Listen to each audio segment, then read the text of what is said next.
그 다음에 이 제일 핵심이 이 김대중 정부에서 한 것은 뭐냐면은 개발행위 허가라는 겁니다.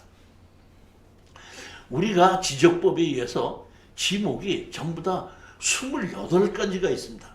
28가지가 있는 지목이 있는데 지목에 의해서 특별법을 적용받는 땅이 있고 지목에 의해서 특별법을 적용받지 않는 땅이 있는데 지목에 의해서 특별법을 적용받는 것은 임야인 경우에는 산지관리법이라는 특별법을 적용받는 겁니다. 농지인 경우, 전답 과수원인 경우에는 농지법이라는 특별법을 적용받습니다. 그러면 전답 과수원과 임야를 제외한 나머지 24개의 지목은 지목에 의해서 특별법을 적용받는 것이 없었습니다. 그렇기 때문에 용도 지역에서 어떤 종류의 건물을 얼만큼 지을 수 있다만 가지고 내가 어떤 땅을 용도 변경을 할 수가 있었던 겁니다. 그런데 우리가 건축법에 의해서 건물을 이런 용도로 허가를 받았다가 다른 용도로 수립할 때는 반드시 용도 변경 허가를 받아야 되는데 개발행위 허가라는 것이 만들어지기 전에는 토지에 특별법을 적용되지 않는 땅에는 용도 변경을 자기 마음대로 할 수 있었습니다. 그런데 이 난개발을 방지하기 위해서 김대중 정부에서 가장 중요하게 만드는 것이 뭐냐면 특별법을 적용받지 않는 어떤 땅이라도 땅을 내가 이런 용도로 쓰고 있다가 다른 용도로 바꾸게끔 됩니다. 다시 말하면 건물의 용도 변경처럼 토지를 용도 변경할 때는 개발행위 허가라는 것을 좀 더 받도록 했다는 것이 이게 가장 핵심입니다. 그러면 이 개발행위 허가는 무슨 얘기냐면 용도 지역에 관계없이 경사도가 25도 이상이다. 나무가 심어져 있는 것이 평균 인목본수대의 150% 이상 된다. 그 다음에 산 이런 경우에 높이의 2분의 1 이상이 된다든가. 그 다음에 내가 집을 지으려고 하는 곳에 배수로가 없다든가. 다시 말하면 배수로가 자체가 없는 곳에다 건축허가 나오면 거기에 나오는 오물을 어디로 버리겠냐. 그러면 그것이 뭐예요?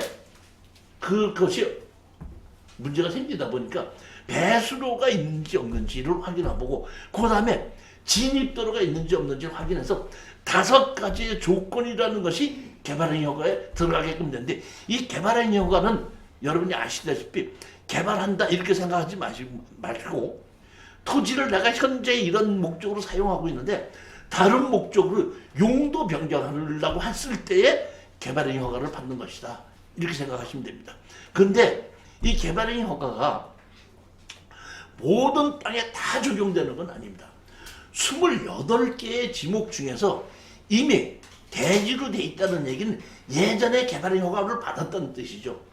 그러니까 대지화돼 있는 땅, 다시 말하면 대지화돼 있는 땅은 뭐냐면 대지, 공장용지, 학교용지, 주유소용지, 창고용지 이 5개는 그 땅에 건물을 했으므로 그렇게 지목이 박혔거든요. 그러니까 예전에 제가 아까 얘기했던 경사도, 인목분소, 표고도, 도로, 배수로를 만들었다고 가정을 했기 때문에 이 5가지 지목에서는 개발행위 허가를 받지 않아도 됩니다. 그러니까 나머지 28개의 지목 중에서 5가지 지목을 빼놓은 23개의 지목을 가지고 내가 다른 용도로 쓰려면은 그럼 따지면 토지 용도 변경을 하는 겁니다. 토지 용도 변경을 하기 위해서는 무슨 허가를 받아야 된다? 개발행위 허가를 받아야 된다. 그러면 개발행위 허가에 제가 아까 말씀드렸듯이 경사도, 인목분수도, 표고도라고 얘기했지 않습니까? 근데 경사도, 인목분수도, 표고도를 그 법에 만들어 놓고 이 법에는 뭐냐면 각 지방자치단체에게 어떻게 위임한다가 되어 있습니다. 그러면 법이 있고 조례가 있는데 조례는 법을 뛰어넘지 못합니다. 그러니까 법의 안에 법의 테두리 안에서 더 강하게 만들 수 있다는 게 즉 이 얘기는 이런 얘기입니다.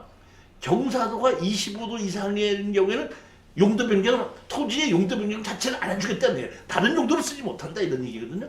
그러면 그렇게 됐는데 용인시에서는 21도 이상이면 못하겠다. 이런 식으로 더 강하게끔 만들어진 것이 이게 뭐야? 그 경사도, 인목분수도, 표고도입니다. 그렇기 때문에 어떤 토지의 개발 행위 허가, 즉 다시 말하면 내가 용도 변경을 해야 되겠다고 할 때는 반드시 그 지방자치단체의 조례를 어떤다? 봐야 된다는 얘기입니다. 조례를 보지 않으면은 내가 이 땅에 내가 땅을 구입했을 때 땅을 구입하면 제가 뭘 사는 거라고 그랬죠? 사용의 권한을 사는 거라고 그랬죠? 그럼 내가 현재 임야로 돼 있는 사용하고 있는 것을 내가 건물을 지어야 되겠다고 하면 내가 용도를 사용하는 걸 바꾸는 거죠. 그러면 땅의 용도를 바꾸다 보면 허가를 받아야 되는데 그래야지 내가 원하는 용도대로 쓸 수가 있는 것인데 개발행위 허가 자체에서 된다? 막히게끔 될 수 있다는 겁니다. 그러니까 예전에는 용도 지역을 보고 지구 구역과 타법령을 봐서 아 내가 이것을 건물을 얼마만큼 질 수 있느냐 없느냐 이렇게 제가 물어보고 질 수 있다 그러면 그냥 했었는데 지금은 한문화 더 있어서 뭐가 한다? 개발행위 허가 다시 말하면 토지 용도 변경 허가를 다시 받아야 된다 이런 얘기입니다. 그렇지만 여러분이 이 땅에 대해서는 하나 더 아셔야 될 것입니다. 사실 어제 그저께에 그 우리 수강생 몇 분들하고 같이 그 이렇게 술을 한 잔 먹으면서 이런 얘기 저런 얘기 한 것이 있었는데 어떤 분이 그 자리에 그 경매로 나온 그 물건을 하나 갖고 왔는데 봤더니 제방이더라고.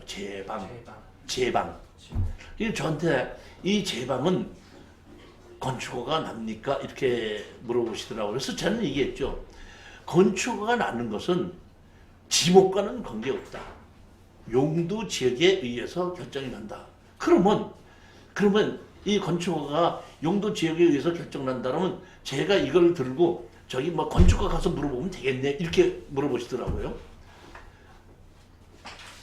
그 제가 얘기를 했습니다. 건축가 가서 그럼 물어보고 결론을 내면 되겠네요. 그래 건축과에서는 건축법에 관한 것만 답변해 준다. 그러니까 건축과에서 질 수 있다고 하더라도 농지과에서 안 된다면 안 되는 거고